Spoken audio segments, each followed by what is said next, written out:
Hello guys, in this video I'm going to show you where can you apply a promo code in the Bolt Food application. The first thing you need to do is enter the app.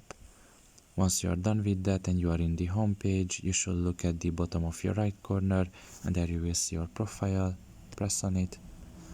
And here in this page you should just select the second option, which is promo codes. And here you can just enter basically a promo code that you have.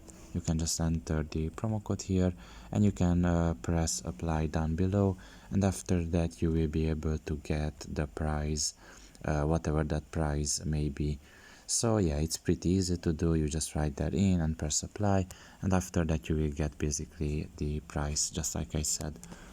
So pretty much this is all about it. I hope this video was helpful to you. Thank you for listening and see you next time. Bye bye.